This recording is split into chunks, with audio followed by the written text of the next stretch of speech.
Pappu really is. Who's the Pappu now? Who's the Pappu now? Who's the Pappu?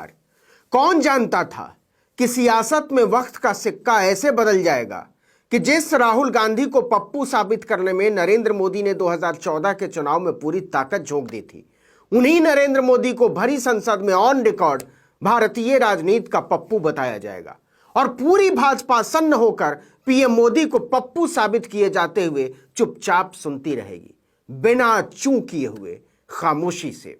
सवाल ये नहीं है कि बस्तियां किसने जलाई, सवाल यही है कि पागल के हाथ में माचिस किसने दी। भरी संसद में गूंज रही थी टीएमसी सांसद महुआ मोइत्रा की आवाज कि बताओ भाजपा वालों, ये देश एक पप्पू के हाथ में है या नहीं। The government and the ruling party coined the term Pappu. You use it to denigrate, to signify extreme incompetence. Mahua Moitra ने मोदी सरकार को नकारा और नाकाम बताते हुए कहा कि आपने औद्योगिक रफ्तार को चौपट कर दिया, निर्माण सेक्टर का बाजा बजा हुआ है। राष्ट्रीय सांख्यिकी संगठन यानी एनएसओ, जो कि भारत सरकार का अपना संस्थान है, उसका आंकड़ा कहता है कि अक्टूबर के महीने में औद्योगिक आउटपुट 4% पर गिर गया, जो कि 26 महीने के न्यूनतम स्तर पर है। मतलब कोरोना के समय में जो इंडस्ट्रियल आउटपुट था, अभी उससे भी नीचे चला गया है। इसी तरह मैन्युफैक्चरिंग सेक्टर, जिसमें सबसे ज्यादा रोजगार मिलता है, उसका भी आउटपुट सिकुड़कर 5.6% हो गया है। महुआ मोइत्रा ने सीधे प्रधानमंत्री मोदी की क्षमताओं पर अंगुली उठाते हुए कहा कि देश का असली पप्पू कौन, आपको इसका जवाब देना पड़ेगा। NSO numbers were out yesterday. Industrial output has shrunk by 4% in October to a 26-month low. The manufacturing sector contracted 5.6%. असली पप्पू कौन? पप्पू के हाथ में देश। इस पप्पू से कुछ नहीं संभलता। इस पप्पू ने देश को पाताल में पहुंचा दिया। महुआ मोइत्रा ने मोदी की धज्जी उड़ाकर रख दी थी और राहुल गांधी को पप्पू साबित करने का घृणित अभियान चलाने वाली भाजपा के एक से एक धुरंधर मुंह बाय सुन रहे थे कि इस देश का पीएम पप्पू है। Coin the term Pappu. Pappu really is. Who's the Pappu now? Who's the Pappu now? Who's the Pappu now? Who's the Pappu now? TMC सांसद लोकसभा में पूरक अनुदान की मंजूरी पर बहस में हिस्सा ले रही थी। उन्होंने कहा कि इससे सरकारी खजाने पर 4,36,000 करोड़ का बोझ बढ़ेगा, इससे राजकोषीय घाटा बढ़ेगा। एक तरफ सरकार खुद कहती है कि वो इसे कम करना चाहती है, रोकना चाहती है, दूसरी तरफ वो इसे बेहिसाब बढ़ाने के लिए तिकड़म भिड़ाती नजर आती है। This exodus in 2022 takes the total number of Indians renouncing Indian citizenship under this government in the past 9 years since 2014 to over 12.5 lakh people. This year has already seen more people giving up Indian citizenship than any single given year. Mahua Moitra ऐसे ही प्रधानमंत्री की तरफ इशारा करके देश के असली पप्पू की बात नहीं कर रही हैं। मोदी और भाजपा भारत की तरक्की के जो पतंग उड़ा रही है, वो जड़ों से कटी हुई है और ये बात सरकार के आंकड़े कह रहे हैं। इंडस्ट्रियल प्रोडक्शन के 17 सेक्टर में ग्रोथ नेगेटिव है। और सुनिए, विदेशी मुद्रा का भंडार भी रसातल में जा चुका है। बहुत सुनते होंगे आप डॉलर के बारे में। महुआ मोइत्रा ने कहा कि हजारों लोग भारत छोड़कर भाग रहे हैं। सरकार ने खुद देश के सामने आंकड़ा रखा है कि जब से मोदी सत्ता में आए हैं, भारत की नागरिकता छोड़ने वालों की तादाद बेहिसाब बढ़ती जा रही है। पिछले 9 साल में 12.5 लाख लोगों ने भारत की नागरिकता छोड़ दी है। महुआ मोइत्रा ने पूछा कि बताइए, क्या यह स्वस्थ आर्थिक स्थिति की निशानी है, और अगर नहीं तो फिर आज का पप्पू कौन है? In the past 9 years since 2014 to over 12.5 lakh people. Is this the sign of a healthy economic environment? Who's the Pappu now? इसके बाद टीएमसी सांसद ईडी के इस्तेमाल को लेकर सरकार पर टूट पड़ी।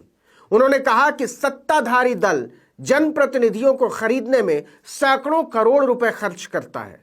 बावजूद इसके ईडी के जो मुकदमे हैं, वो 95% विपक्ष के नेताओं के खिलाफ है। इसका मकसद ही यही है। अगर आपकी एजेंसी इतनी ही राजा हरिश्चंद्र है, तो 1% लोगों को भी सजा क्यों नहीं होती? बताइए, कौन है देश का असली Pappu? The ruling party buys lawmakers for hundreds of crores, and yet members of the opposition represent 95% of lawmakers under investigation by the Enforcement Directorate. Is the ED's job only to harass people, or is it to actually track down and catch the perpetrators of financial crimes? What is this level of incompetence? Who's the Pappu now? Mahua Moitra ने किसानों का मुद्दा उठाते हुए पूछा कि आप urea के बेहिसाब इस्तेमाल से जमीन को बंजर बना देना चाहते हैं, क्यों? आरोप लगाया कि आप असल में पूंजीपतियों के लिए काम करते हैं। बताते हैं कैसे। आपने पूरक अनुदान में बड़े उद्योगपतियों के लिए 2000 करोड़ का प्रावधान किया है और छोटे उद्योगों के लिए केवल 233 करोड़, जहां उद्योगों का 90% रोजगार मिलता है। यह बताता है कि आपकी प्राथमिकताएं क्या हैं, किन लोगों को आप चाहते हैं आगे बढ़ाना। Nearly 2000 crores supplementary demand is for large industry, whereas only 233 crores is for the MSME sector. But the MSME sector accounts for 90% of jobs in the industrial sector. These are very distorted priorities. आपको बता दें कि निर्मला सीतारमण ने 3 दिन पहले ही अर्थव्यवस्था की खस्ता हालत को लेकर विपक्ष के आरोपों का मजाक उड़ाते हुए कहा था कि वो ऐसा डाह के कारण बोल रहे हैं, जलन के कारण। लेकिन जब एनएसओ के आंकड़े आए तो मैडम के आर्थिक ज्ञान की पोल पट्टी खुलती चली गई। महुआ मोइत्रा ने कहा कि मैं यहां मैडम जी को बताने के लिए खड़ी हुई हूं कि हम सब ने इस देश के लिए अपनी उम्र खपाई है। हम कच्छ से करीमपुर और कश्मीर से कन्याकुमारी तक के लोगों की नुमाइंदगी करते हैं। यह हमारा अधिकार है कि हम आपको बताएं कि आप निकम्मे और नकारे हैं। The opposition to विदेश का दुश्मन, and she said we have jalan ka bhavna at India's growth. I stand here today to tell the Honorable Minister, wherever she may be, to tell this government, to tell this ruling party, that all of us here have given up our lives, our youth, our jivon, our jovon, as it were, to dedicate ourselves to the service of this great land, to the service of its people. We represent the furthest corners of this country, from Karimpur to Kutch, from Katgodam to Kasargod. It is our inalienable right to ask the questions of this government. It is our right to question your incompetence. इतना ही नहीं, महुआ मोइत्रा ने कहा कि आपको राजधर्म सीखने की जरूरत है कि जब हम लोगों की आवाज उठा रहे हैं तो खामोशी से अपनी सीट पर बैठकर उसको सुनिए, ना कि खिसियानी बिल्ली की तरह व्यवहार कीजिए। And it is this government's Raj Dharma that should make the treasury benches sit down, listen to our voices, and not react like the proverbial Khisiani Billi. Mahua Moitra ने चुनावों में भाजपा की स्थिति पर मजा लेते हुए कहा कि अभी 3 चुनाव गुजरे हैं, गुजरात, हिमाचल और एमसीडी। आप तीनों में जमकर लड़े, पूरी ताकत और पूरा खजाना झोंक दिया, लेकिन जीते केवल एक चुनाव। भाजपा के अध्यक्ष जेपी नड्डा के अपने हिमाचल में आप हार गए। तो बताइए, फिर आज का पप्पू कौन है? You just went to election in 3 states. With all your might, with all your resources, you won in only one. The president of the ruling party could not hold on to his own home state. Who's the Pappu now? Mahua Moitra ने अपने छोटे से भाषण में भाजपा को, PM Modi को, उनकी आर्थिक नीतियों को, उनकी सोच समझ का रेशा रेशा खोल कर रख दिया। कहा कि नोटबंदी से लेकर देशबंदी तक आपने देश को बरगलाया है, लोगों से झूठ बोला है, उनका मजाक उड़ाया है। तो बताइए, आज का पप्पू कौन? The ruling party does not denounce it. There is no outrage. A convicted murderer and rapist is publicly giving sermons while out on parole, and leaders of the ruling party are listening to it.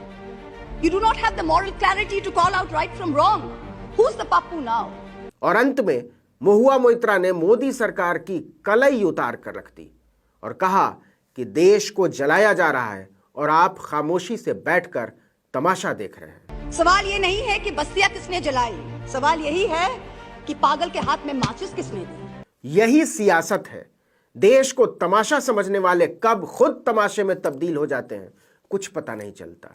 वरना कौन जानता था कि मोदी की तरफ अंगुली उठाकर देश की संसद में कोई चीखेगा, बताइए साहब, जब देश को रसातल में आपने पहुंचाया है तो देश का पप्पू कौन है?